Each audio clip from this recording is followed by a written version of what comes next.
Shabbat Shalom, everybody. This is Brian Graham coming to you from the northeastern tip of Tennessee, right next to the Appalachian Mountains. But I know some of you seen some of my past videos where I've proven Trump out to be a warlock, a wise man.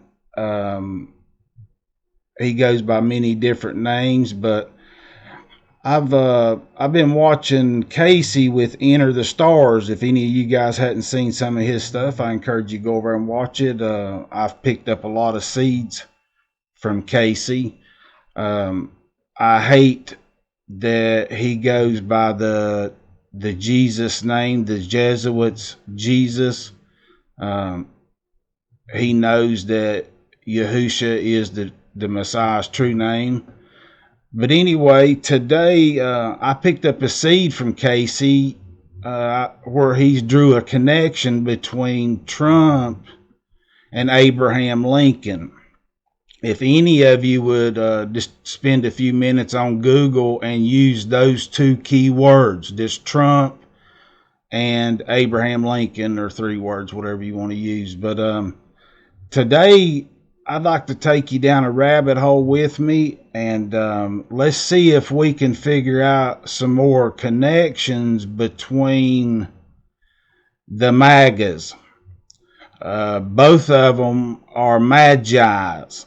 It's the 5th degree in Satanism, the highest degree. You can look at some of my past videos, and I show that, or you can Google it yourself. But today we're going to see if we can see if Abraham Lincoln might have liked magic and sorcery. And we know what Scripture tells us about sorcery. In fact, there's a verse that says, do not permit a witch, sorcerer, warlock to even live. It's pretty strong words in Scripture, but you guys can look that up. But I like to start out with the Scripture just to show you, for you guys that think lightly, I guess you would say, of magic. Let's read it, Revelation 18:23. Well, we'll just start right here at 22. And the doom of Babylon. The doom of Babylon is what this is titled. And the sound of harpists and musicians, of flute players, and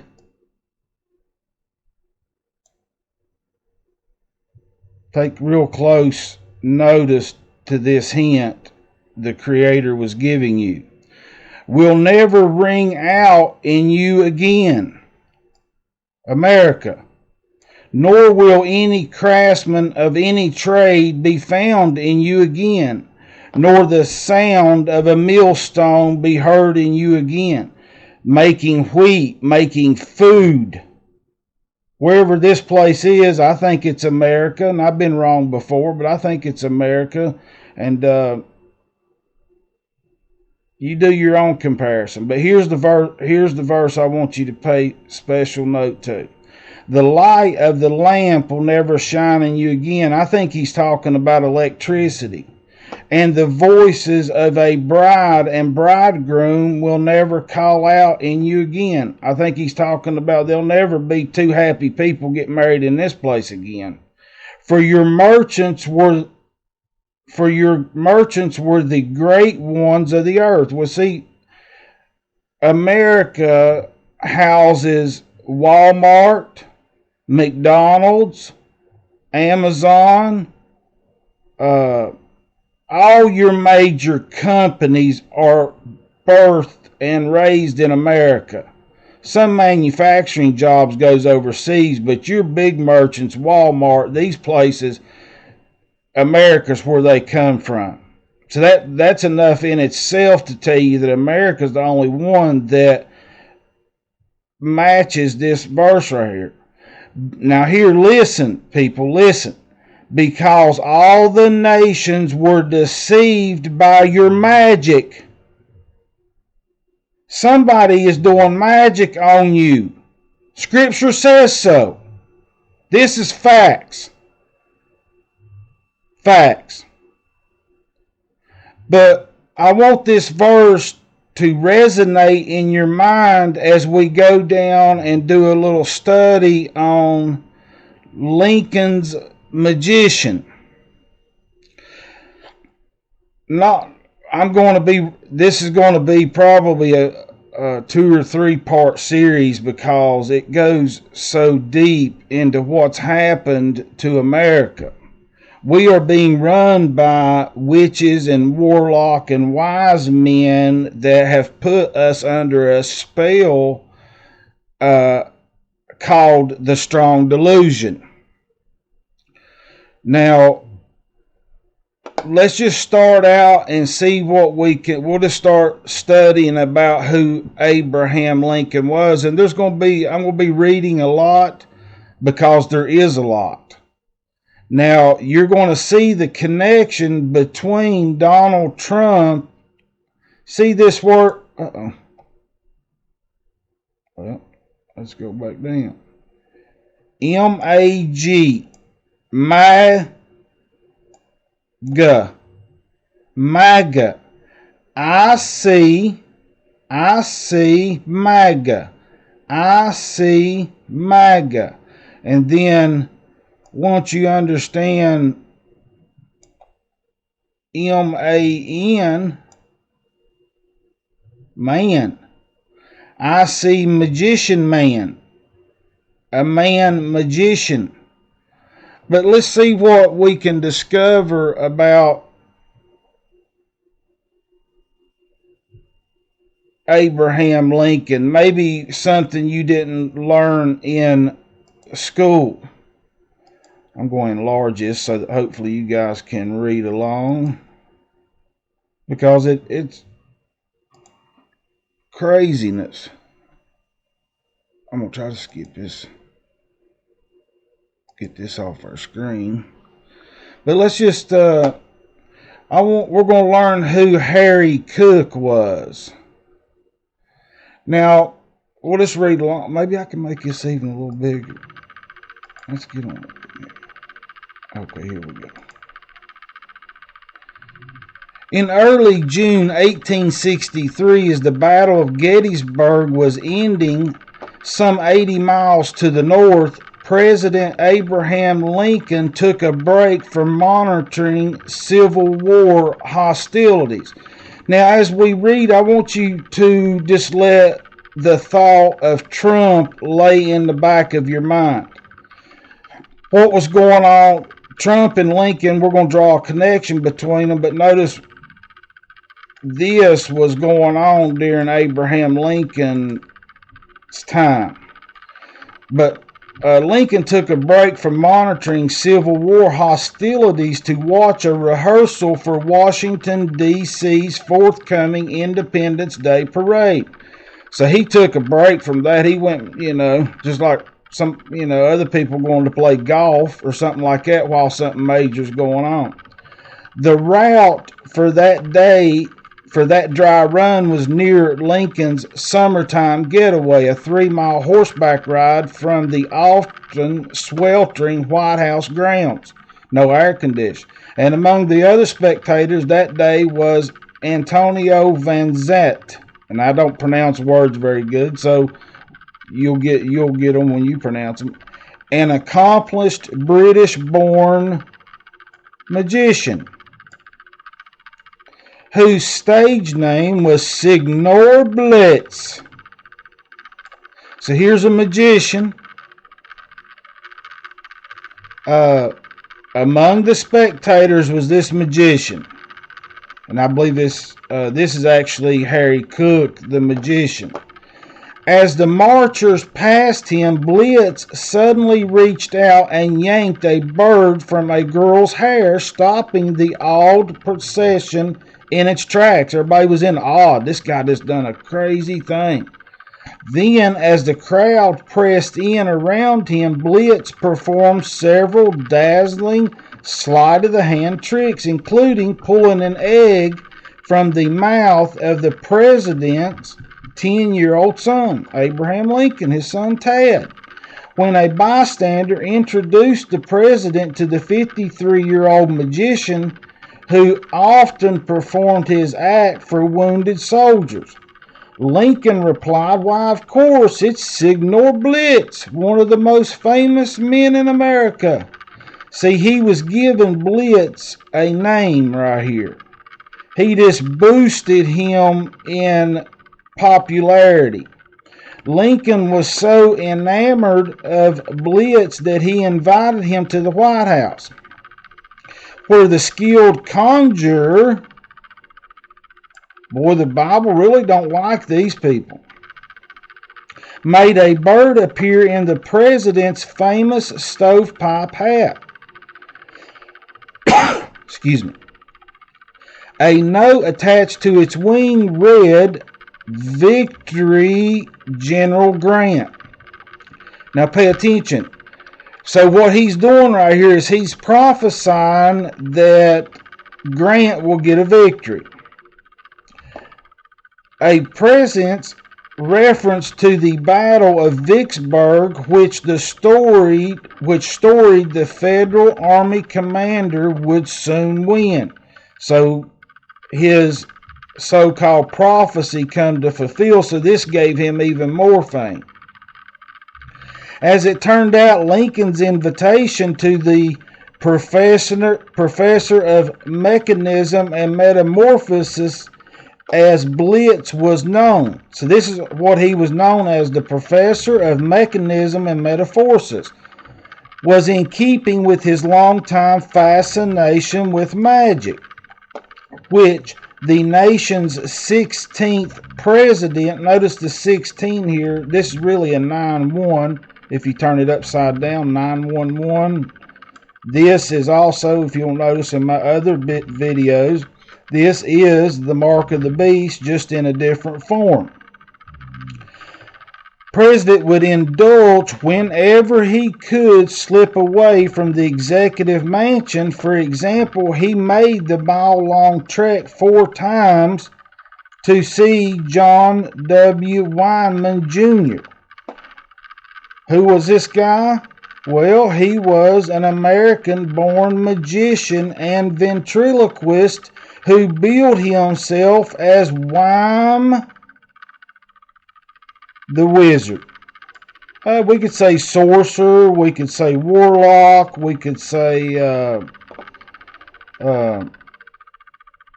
Satan's seed. Performed at the capital's city Oddfellows Hall. Another of Lincoln's frequent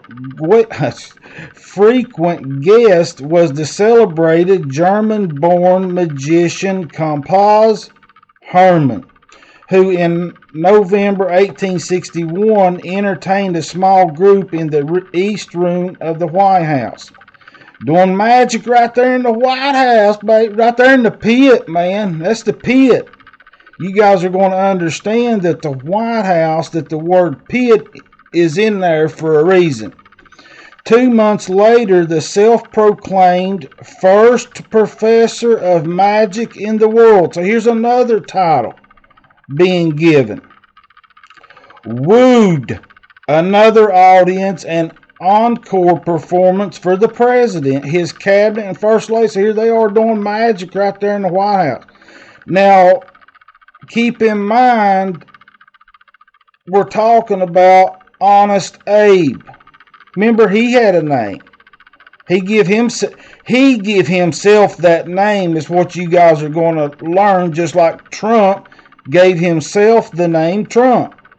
These people build their own image. A magician's craft is deceiving you. Do you not understand that? A wizard or warlock's craft is to trick you. So we're learning that a president is also a warlock. It is probably not surprising that when Lincoln learned of young Horioto Cook's formidable skills as a magician, he was determined to meet the Union Army enlistee, if for no other reason than to be entertained. He wanted to do some tricks for him. As it turned out, however, Cook would earn the lifelong title of Lincoln's Magician. Yet his remarkable saga of bravery, dedication, prestidigitation, and escape artistry, and his relationship with the president is a largely untold story. They didn't tell you in school, because you might have come across the verse that says, don't permit a witch or warlock to live.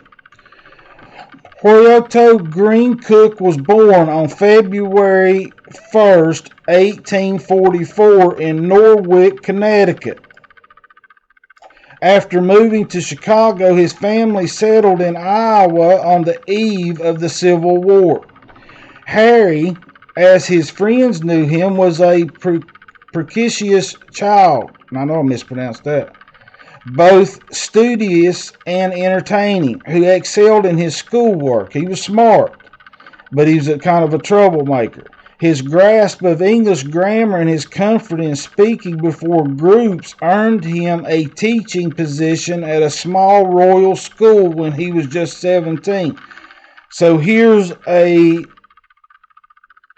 warlock that has infiltrated the school system. And you're going to learn that once one of these witches or warlocks gets themselves in a position, they bring the other little locust with them.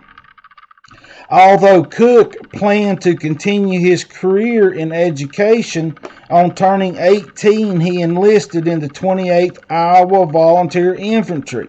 His expert marksmanship landed him a position as a sharpshooter. Soon, though, his beautiful Spencering cursive handwriting caught the attention of his superior officers. Notice this word, curse. Curse. Typewriters were not in general use at this time.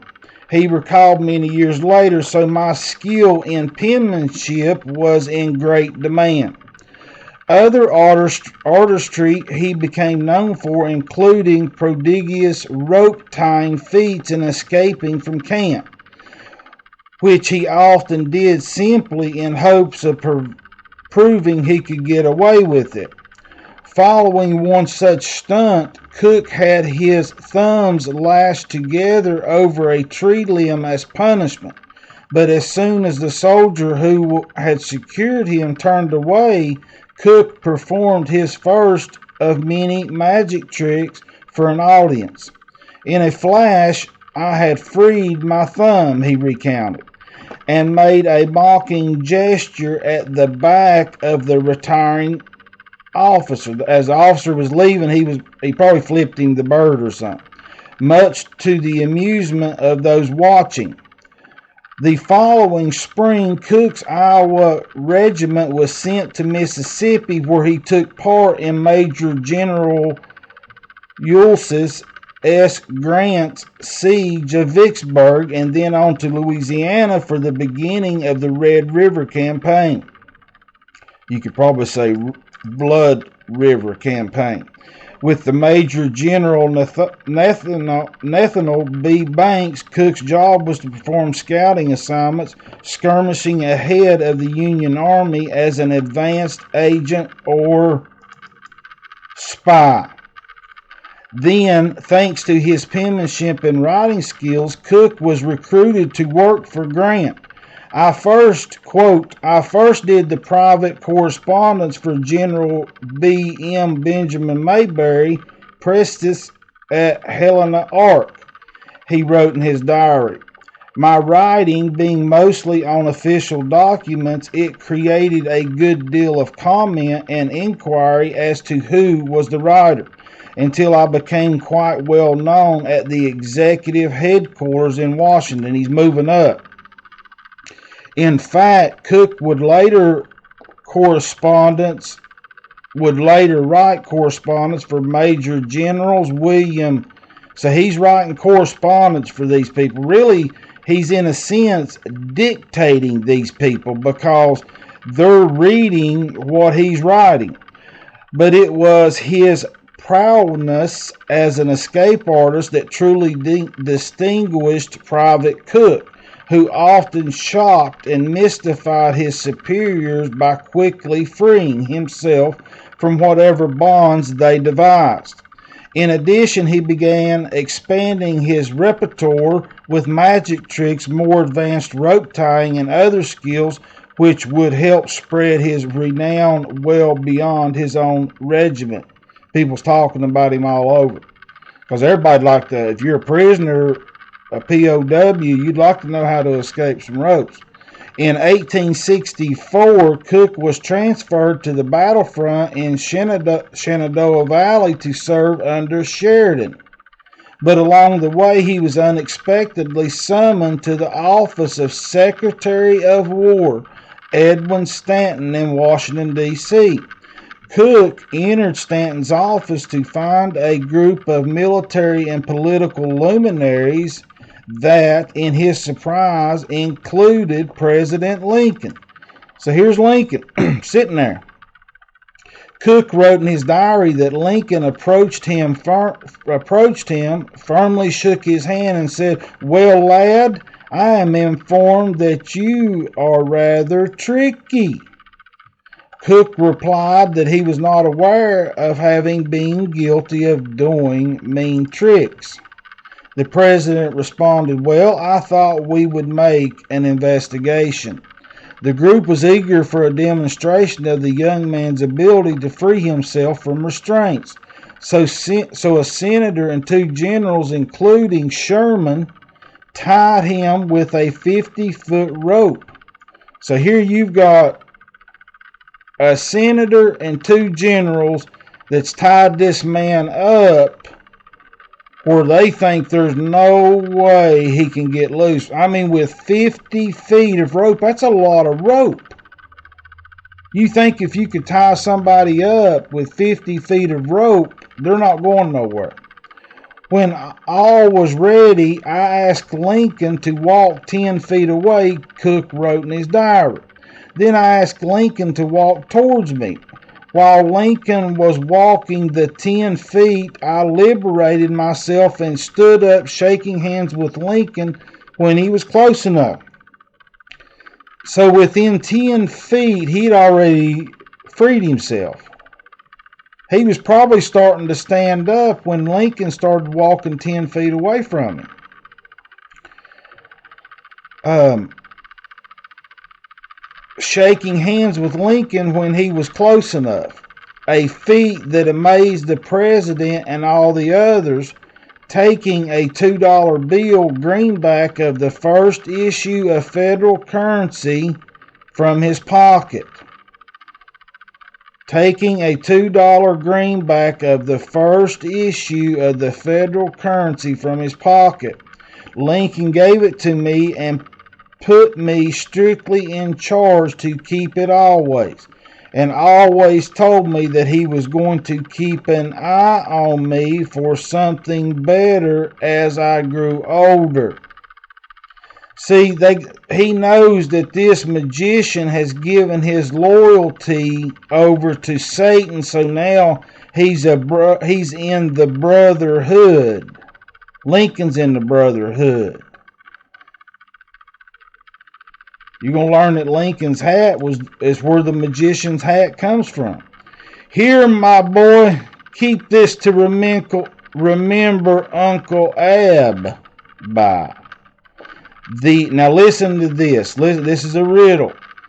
The Johnnies would have to go some to hold you if you should fall into their hands. Notice we're still in quotes right here. Let's read it again.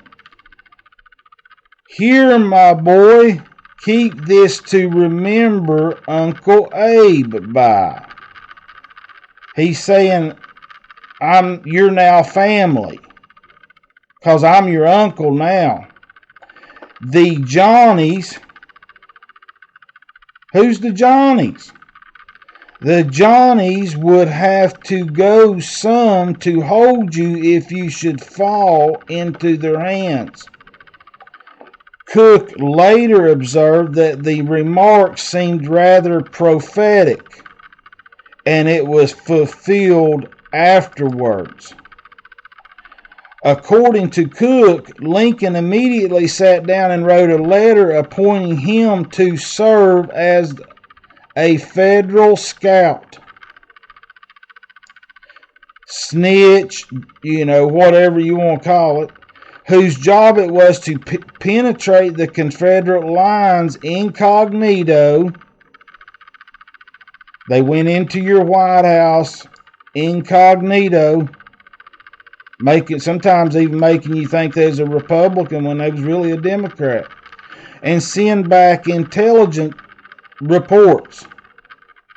The secret society. He's talking about the secret society. Following the appointment, he was detached from his enlistment with the Army, officially giving the brevet rank of captain. He's moving on up. And designated as the head of Lincoln Scouts. So now here, this secret society member is head of the Lincoln Scouts. Cook then handpicked 6 associate scouts. Who do you think he picked? Other magicians, who affectionately went one better than Lincoln and always referred to him as Major Cook. See, you see this M.A. here? You see that in magician, mafia. There's some more that I would talk about, but we'll leave it there. When he wore his military uniform, Cook proudly kept a Lincoln Scout badge fastened over his heart. See, he gave his heart over to Satan. He had it right over his heart. Cook was now part of an amorphous and prestigious group that was organized under a chief in the War Department, running the War Department of America's witches, who directed their movements. Their duties include delivering dispatches, locating the enemy, and obtaining precise information about roads, bridges, fords that would facilitate the march of an army. Think about FEMA camps. These people know how to set things up to trap you into FEMA camps. They typically carried out their missions attired as captured rebel soldiers. Cook's scouts accompanied Sheridan on his Shenandoah campaign in the second week of September 1864. And after a month of skirmishes, enemy troops clandestinely penetrated and then overwhelmed Federal lines at Cedar Creek, forcing a disorderly retreat. Cook was with Sheridan in Winchester, Virginia, when word arrived of the October 19th surprise attack by Confederate Lieutenant General Jabal Early's army. Sheridan immediately mounted his horse and made his legendary 12-mile ride down the Shenandoah Valley, hell-bent for leather, as Cook described it, to stop the retreat and rally the fleeing Union forces from counterattack. Cook and his 6 fellow scouts mounted up and started with Sheridan, but according to Cook, they were unable to keep up with the general's furious pace. They probably let them go ahead and fight the wars, what they did, and Cook and his, they laid back there, see how many of these get killed. When they headed into nearby foothills, they were ambushed by a dozen Confederate guerrillas from Colonel John Singleton, Mosby's famed Rangers, who surrounded and captured them. At the time, Mosby was engaged in a savage take-no-prisoner personal war with Union Major General George Armstrong Custer, both men executing POWs on the spot. This is what you get when witches and warlocks are in charge of your army. They talked, manipulated, tricked Americans into killing other Americans, just as they're doing with you now. They're creating a civil war. And you're too brainwashed and indoctrinated to see it. You think there's a Trump and there's a Biden. But Scripture tells you that Satan is the god of this world. Satan owns all candidates. Everybody that's in upper power in your government has been brought in by other witches. Hillary Clinton's a witch. They're all witches. Let's move on. The escape artist and his men were in dire straits, seemingly with no way out. The genesis of this eye for an eye blood feud was an 18-month campaign of raids and guerrilla operation by Mosby's Cavalry Battalion, which created havoc for the Union Army. When Sheridan positioned troops to squelch Mosby's Rangers as they had become known, Mosby in turn began attacking supply trains, cavalry detachments, and anything else he determined to be of value. The Union Army expended considerable energy trying to fool the Rangers, and Sheridan's relentless pursuit of Mosby resulted in the taking of the Confederate prisoners. In the process, though, one of Mosby's men fatally shot Lieutenant Charles McMaster of the 2nd U.S. Cavalry. Reports varied as to how McMaster was killed, but before he died, he told his men that he had been shot while surrendering. These are ruthless people, guys. His commander, Captain Robert Smith, claimed that McMaster was also robbed before being gunned down. Some reports said that wounded Union soldiers in ambulance had been attacked and robbed. McMaster's death was nothing short of murder in the eyes of his comrades, who wanted revenge, and as the word of incident spread through the Union ranks, one of McMaster's superior officers, Major General Wesley Merritt, ordered the execution of 6 Confederate prisoners taken during the chase in retribution, though many, including Mosby himself, blamed Custer for the killings. It's Merritt who gave the order. 3 of the Confederate POWs were executed immediately. The mother of another prisoner, here's a 17-year-old son of Henry Rhodes. She begged for her son's life, but one of Custer's cavalrymen shot Rhodes to death as she looked at him. These guys are brutal. See, when you've got the head of the army, a witch or warlock or sorcerer or conjurer, they bring in other ones to be, like captains and things. They're not going to bring in a Christian, I don't want to use that word Christian, but they don't want a true follower of the ancient path up there leading a bunch of army men, telling them thou shalt not kill. 2 other prisoners were promised they would be spared in exchange for information about Mosby, but when they refused to talk, they were hanged. A sign placed on one of the victims declared, "Such is the fate of all Mosby's men." See, Satan's fighting these men against each other. As long as Satan can get this group of people to kill this group of people and get this group of people to kill this group of people, he don't have to do anything.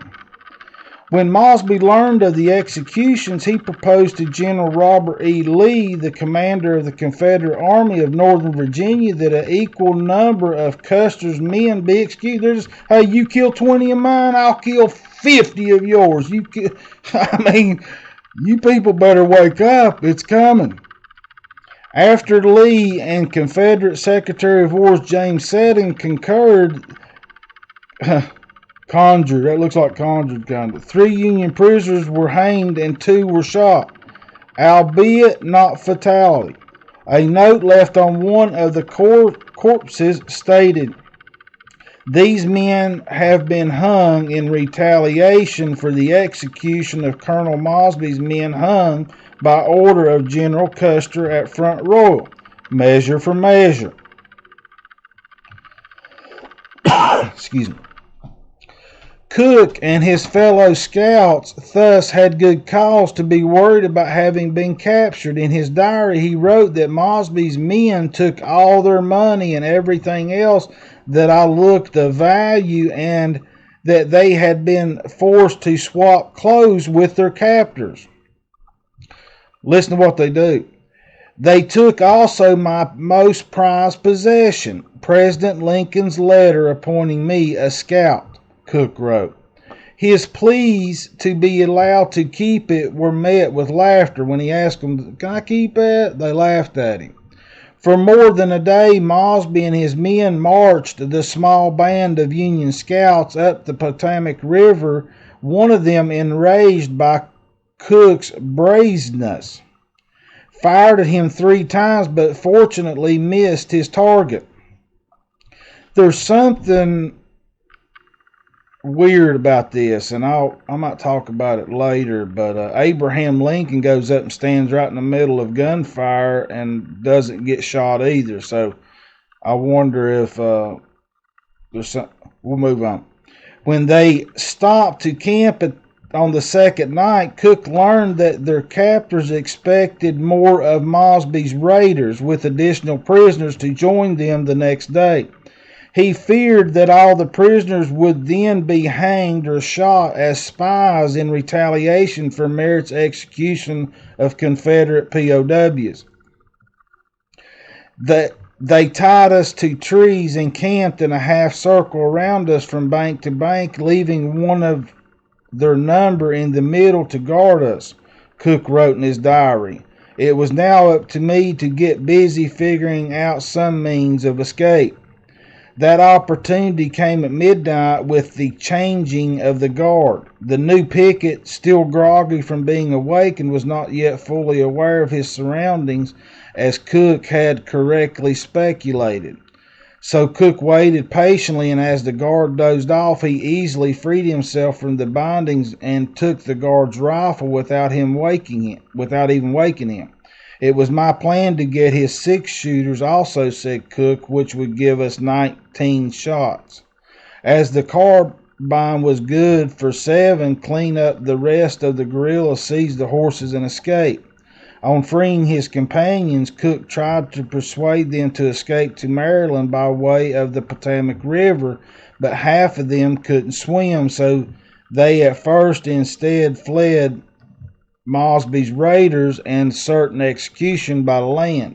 Cook and 3 of his men did eventually manage to navigate the river's strong currents, but one of them, exhausted from the effort, died trying to cross the deep Harper's Ferry Canal, a loss that weighed heavily on Cook, probably another magician, his buddy, who was now even more desperate to get back to the Union lines.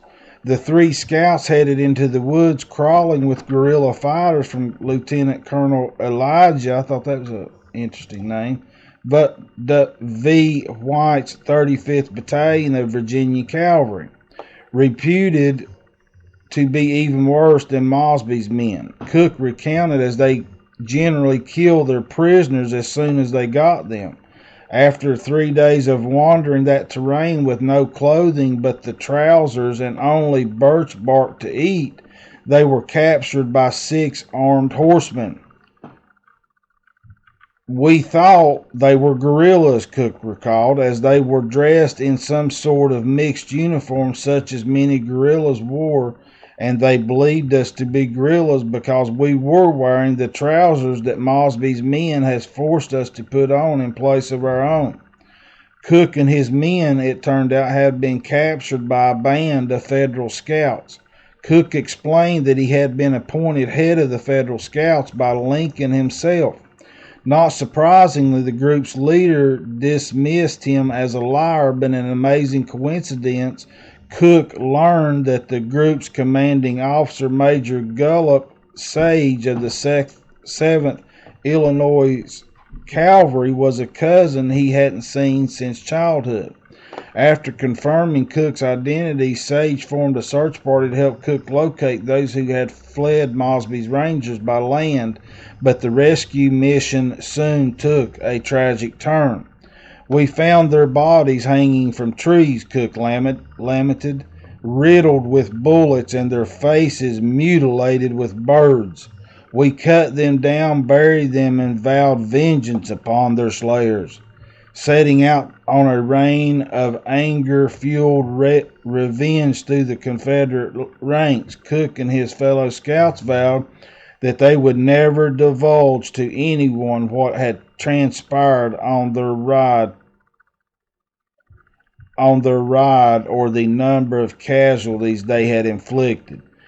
And true to his word, Cook gave no details in his diary, say that they confiscated many guns, horses, arms, ammunition, and turned them into the quartermaster on returning weeks later to Major Sage's camp near Staunton, Virginia. Now, I want you guys to understand that Satan demands sacrifice. So if you can get a military commander to send his men to death, that's a major sacrifice for Satan. Let's move on. Once there, a weary and emotional spent Cook learned that he was to be reassigned as military clerk in Alexandria, Virginia. A welcome change with a particularly convenient benefit. Because Mosby Rangers had confiscated Lincoln's handwritten letter appointing him to serve as a Federal scout, Cook intended to use his proximity to the White House to see the president and ask that letter be replaced. Cook chose what he considered to be an opportune time to visit Lincoln. 5 days after Lee surrendered to Grant at Appomattox, putting the Civil War on a path to its conclusion. In addition to asking for a new letter of appointment, Cook wanted to tell Lincoln of his perilous exploits, and so on the cool evening of April 14, 1865. Cook finally went to the White House only to be informed that the president had gone to Ford's Theater to see the comedy Our American Cousin, starring British stage actor Laura Keene. Cook hurried to the theater, purchased his ticket, grabbed a program as he entered, and stood in the back so as not to disturb the audience. Cook described in his diary what happened next. About 20 minutes after I entered, I heard a pistol shot, and at the same moment, a man who I soon learned was J. Wilkes Booth jumped from the president's box to the stage. He fell but got up again and, shouting some Latin phrase, ran through the scenery and out the backstage door. At first, the audience seemed to think the incident was part of the play, but someone shouted from the stage, "The president has been shot." I think it was Miss Keene who cried out.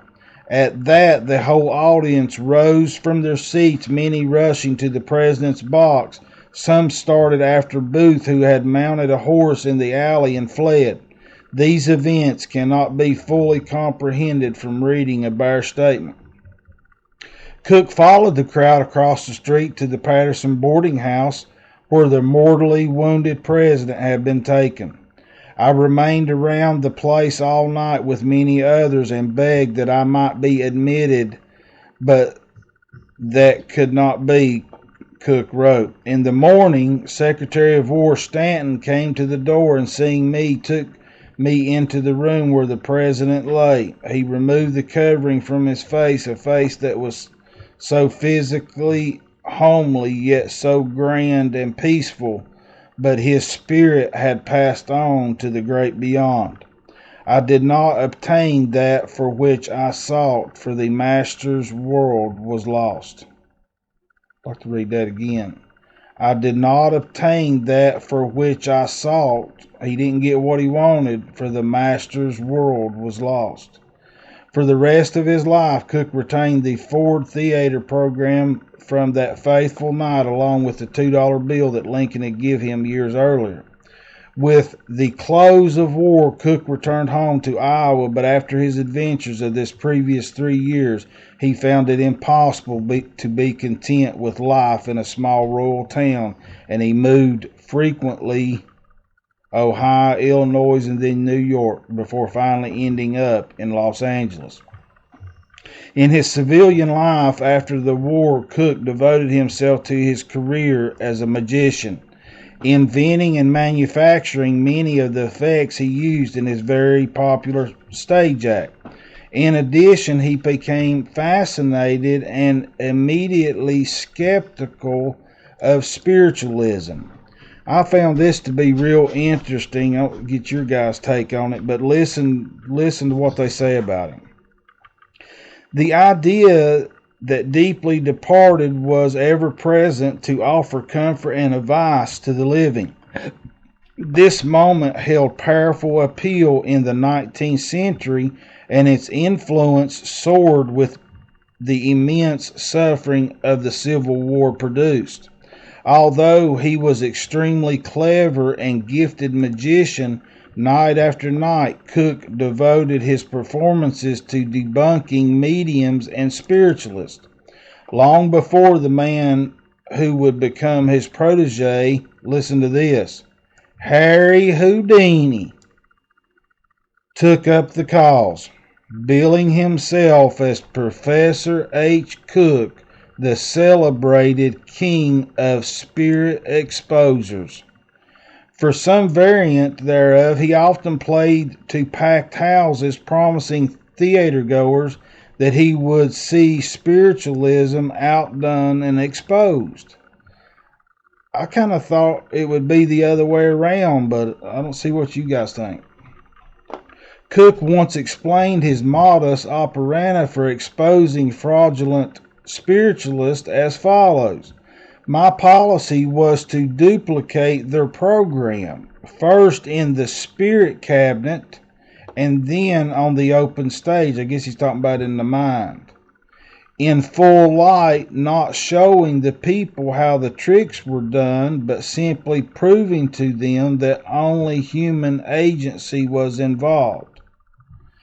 In reviewing Cook's performances, the Boston Herald said, nothing approaching to them has ever been seen here before. And the Wisconsin State Journal, in reviewing his run at the local opera house, observed that the professor's expositions of spiritualistic trickery have been complete and satisfactory in the extreme. For some true believers, though, doubting the legitimacy of communicating with the netherworld was a crime so blasphemous that it required punishment. In 1873, for example, outside the jewelry store he had opened in Bellevue, Ohio, to supplement his income as a professional magician, Cook was shot at point-blank range by John Weaver, who took issue with his refusal to accept spiritualism. After being apprehended, Weaver maintained that he had fired the shot in self-defense following an attack by Cook. He was nevertheless convicted and sentenced to 1 year for assault with the intent to kill. Weaver's lawyers appealed the verdict, and the matter eventually wound its way to the Supreme Court of Ohio. In Weaver v. versus the state, an off-sided case defining the act of self-defense, Ohio's High Court denied the appeal and upheld the lower guilty verdict. Cook fully recovered from his injury, and for the next quarter century or so, he was back on the road with his magic and spiritualism debunking show, doing his best to discredit what had become the lucrative industry of allegedly communicating with the dead. In 1907, Cook moved to Los Angeles with his wife and 2 daughters. Having given up his life as a touring magician, he now turned to other pursuits, among them building his dream home, becoming a bona fide inventor. In 1912, he won a patent for a rapid money-changing machine to be used in cash registers, and forging new relationships with other magicians in the area. Around this time, Cook became close friends with Harry Keller, the retired dean of American stage magicians. The two of them founded the Los Angeles Society of Magicians in 1917. And the following year, Cook became the organization's president. They're breeding. In 1919, Cook and Keller, both in their 70s, appeared together in a short motion picture produced by the Ford Film Company. Cook also found time to work as a consultant to Floyd G. Thayer, a magician and inventor whose LA-based Thayer Magic Company manufactured stage illusions and effects for many of the nation's top magicians. In the early 1920s, Harry Houdini, arguably the world's most famous magician, visited Cook at his home in Los Angeles. Houdini had set out to write a book on spiritualism and was clearly fascinated by Cook's exploits as a debunker of mediums, clairvoyants, and others who had claimed supernatural powers. In 1924, a magician among the spirits, Houdini went out of his way to credit Cook for his work in exposing mediums. Exposing demons, I think. I mean, when you channel spirits, you're not channeling old deceased loved ones. You're channeling old spirits that know your old loved ones, and they can trick you. On May 1st, 1924, at the age of 80, Harry Cook reprised perhaps his most memorable feat for a collection of Los Angeles area magicians escaping from 50 feet of rope, just as he had done for President Abraham Lincoln some 6 decades earlier. For the performance, Cook wore his blue Union Army uniform with his Lincoln Scouts badge over his heart, as he had done during the Civil War, and the result was the same as when Lincoln observed it. Cook escaped to the utter amazement of his audience. It was a poetic and fitting denouement to an exciting and dangerous life, and it would be the last time Cook wore his uniform. 6 weeks later, Harry Cook died peacefully in his sleep, having been billed America's oldest living magician.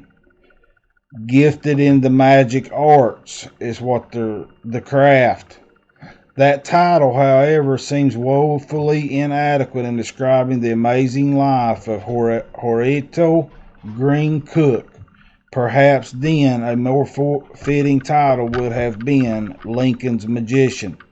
Certainly, the Uncle Abe, the great emancipator, would have heartily approved. What an article. What Lincoln did was he tricked the black people into thinking they were free when really he just took them out of the farms and put them in the factories and put them in the military.